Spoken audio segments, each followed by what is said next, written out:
Welcome back to another video you watching for goal line. അപ്പോൾ ഇന്നത്തെ വീഡിയോയിൽ നമ്മൾ സംസാരിക്കാനായിട്ട് പോകുന്നത് കുറച്ച് ദിവസമായിട്ട് ISL റിലേറ്റഡ് ആയിട്ടുള്ള വിഷയങ്ങളാണ് നമ്മൾ സംസാരിച്ചുകൊണ്ടിരിക്കുന്നത്. ഇന്ത്യൻ സൂപ്പർ ലീഗിലെ ഓരോ ക്ലബിനെയും നമ്മൾ എടുത്ത് പറഞ്ഞുകൊണ്ടിരിക്കുന്നുണ്ട്. അതിൽ പെട്ടിട്ടുള്ള ഒരു കിടിലൻ ക്ലബ്ബാണ് FC ഗോവ എന്ന് പറയുന്നത്. FC ഗോവയെ സംബന്ധിച്ചിടത്തോളം എല്ലാ സീസണിലും നല്ല സ്റ്റാൻഡേർഡ് ആയിട്ടുള്ള ഒരു മത്സരം കാഴ്ചവെക്കുന്ന ഒരു ടീമാണ്.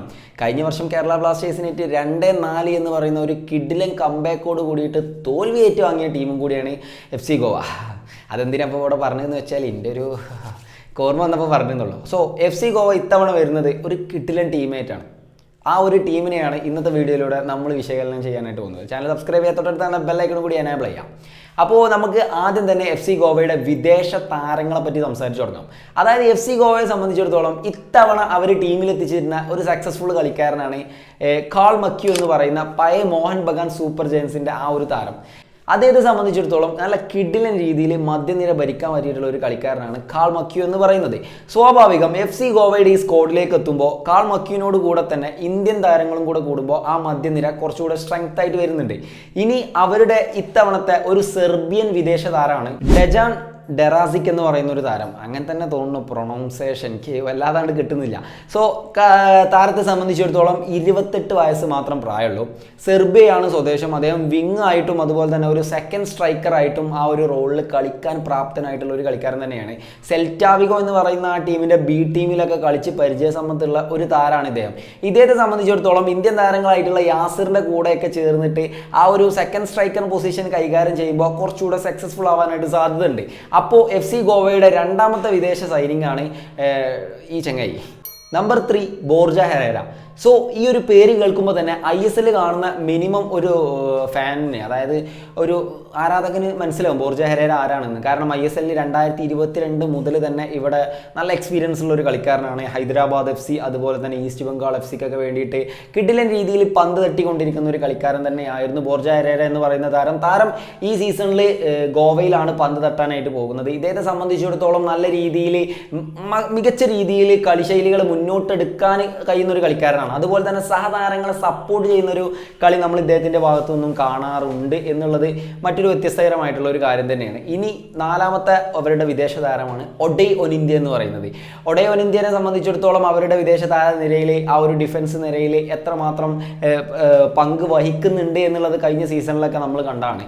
ഒഡെയ് എന്ന് പറയുന്നത് ISLലെ തന്നെ കുറച്ച് സക്സസ്ഫുൾ ആയിട്ടുള്ള ഒരു ഡിഫൻഡറാണ്. ഹൈദരാബാദിൽ കളിക്കുന്ന സമയത്തായാലും അതുപോലെ തന്നെ ബാക്കിയുള്ള ടീമിൽ കളിക്കുന്നപ്പോൾ ഗോവയിൽ കളിക്കുന്ന സമയത്തായാലും അദ്ദേഹത്തെ സംബന്ധിച്ചിടത്തോളം ബെറ്റർ പെർഫോമൻസ് എന്നും മുന്നോട്ട് വെച്ചിട്ടുള്ള ഒരു കളിക്കാരൻ തന്നെയാണ് ഒഡെയ് ഒനിന്ത്യ എന്ന് പറയുന്നത്. ISLൽ കുറച്ചുകൂടെ എക്സ്പീരിയൻസും സക്സസ്ഫുൾ ആയിട്ടുള്ള ഒരു കിടുക്കാച്ച് നമ്മളെ സംബന്ധിച്ചിടത്തോളം ലെസ്കോയിച്ചൊക്കെ നമ്മളെ ടീമിൽ കളിച്ചിട്ടുണ്ടല്ലോ, അതുപോലെ തന്നെ കളിക്കുന്ന ഒരു താരമാണ് ഒഡെയ് ഒനിന്ത്യ എന്ന് പറയുന്നത്. അവരുടെ അഞ്ചാമത്തെ വിദേശ താരം എന്ന് പറയുന്നത് അർമാൻഡോ സാദിക്കുമാണ്. അർമാൻഡോ സാദിക്കുവിനെ അറിയാത്തവരായിട്ട് ആരും ഉണ്ടാവില്ല. കാരണം കഴിഞ്ഞ പ്രാവശ്യം മോഹൻ ബഗാനിൽ നല്ല കിടുക്കാച്ചി പെർഫോമൻസ് കാഴ്ചവെച്ചിട്ടുള്ള ഒരു കളിക്കാരനാണ്. ഇത്തവണ മോഹൻ ബഗാന്റെ താരനിരകളുടെ ഒഴുക്ക് കാരണം ആ ഒരു ഫോർവേഡ് നിരയിൽ നിന്നും പുറത്താക്കപ്പെട്ട ഒരു കളിക്കാരനാണ്. അങ്ങനെ അവസാനം FC ഗോവയിൽ എത്തുന്നു. കുറച്ചുകൂടെ സക്സസ്ഫുൾ ആയിട്ടുള്ള നേട്ടങ്ങൾ നേടാനായിട്ടായിരിക്കും അദ്ദേഹം എത്തുന്നത്. അദ്ദേഹത്തിൻ്റെ ആ ഒരു പവർഫുൾ വോളി ഷോട്ടിൻ്റെ ആ ഒരു കഴിവൊക്കെ ഏകദേശം ISL കാണുന്ന എല്ലാ ആരാധകർക്കും അറിയാൻ പറ്റുന്ന ഒരു കാര്യം തന്നെയാണ്. അപ്പോൾ അർമാൻഡോ സാദിക്കുവാണ് ഗോവയുടെ അഞ്ചാമത്തെ സൈനിങ് എന്ന് പറയുന്നത്. അഞ്ചാമത്തെ ആ ഒരു വിദേശ താരം എന്ന് പറയുന്നത് അർമാൻഡോ സാദിക്കുവാണ്. ഇനി അവരുടെ ആറാമത്തെ വിദേശ താരം ആരാണെന്ന് നോക്കിയാൽ ഐക്കർ ഗുരേരോ എന്ന് പറയുന്ന ആ ഒരു എക്സ് മുംബൈ സിറ്റി FC താരമാണ്.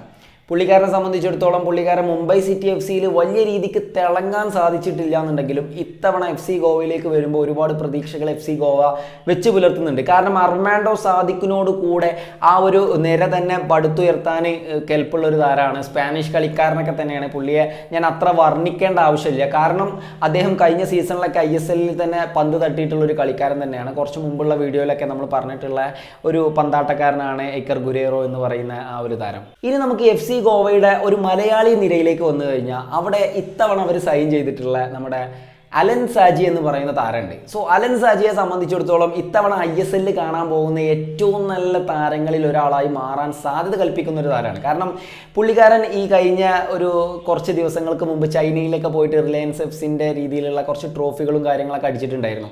ഇതുകൊണ്ട് തന്നെ അലൻ സാജിയെ ഗോവ സൈൻ ചെയ്യുന്നു. ഇനി ഗോവയുടെ പല നിരയിലും തിളങ്ങാൻ സാധ്യത കൽപ്പിക്കുന്ന ഒരു മലയാളി താരമാണ്.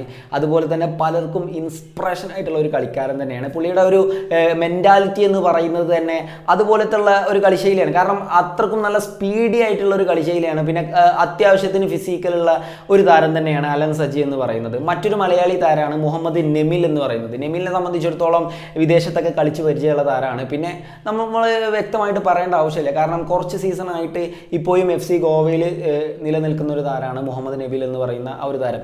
ഇനി ഗോവയുടെ ഇന്ത്യൻ താരങ്ങളെ എടുത്തു പറയുമ്പോഴാണ് റൗളിൻ ബോർഗസിനെ പോലെയുള്ള താരങ്ങളെ നമ്മൾ മധ്യനിരയിൽ കാണുന്നത്. അതുപോലെ തന്നെ 2028 വരെ മുഹമ്മദ് യാസിർ എന്ന് പറയുന്ന ആ ഒരു താരം അവരുടെ കോൺട്രാക്റ്റ് പുതുക്കിയിട്ടുണ്ട് എന്നുള്ളതാണ്. തീർച്ചയായിട്ടും FC ഗോവയെ സംബന്ധിച്ചിടത്തോളം ഇത്തവണയും കുറച്ച് സ്റ്റാൻഡേർഡ് ആയിട്ടുള്ള ഒരു ടീമുമായിട്ടാണ് FC ഗോവ കടന്നു വരുന്നത്. സോ കേരള ബ്ലാസ്റ്റേഴ്സും ATK മോഹൻ ബഗാൻ സൂപ്പർ ജയൻസും ഈസ്റ്റ് ബംഗാളും മുംബൈ സിറ്റി FCയും അങ്ങനെ തുടങ്ങുന്ന എല്ലാ ടീമിനെ പോലെ തന്നെ മുമ്പോട്ട് വരുന്ന മറ്റൊരു ടീമാണ് FC ഗോവ എന്ന് പറയുന്നത്. ഇതായിരിക്കും കാണാൻ പോകുന്ന പൂരെന്നൊക്കെ നമുക്ക് ഈ ISLൻ്റെ അവസാന ഘട്ടത്തിൽ അറിയാനായിട്ട് പറ്റും. സോ മറ്റൊരു വീഡിയോയിൽ വീണ്ടും കാണും കേട്ടോ. ബൈ.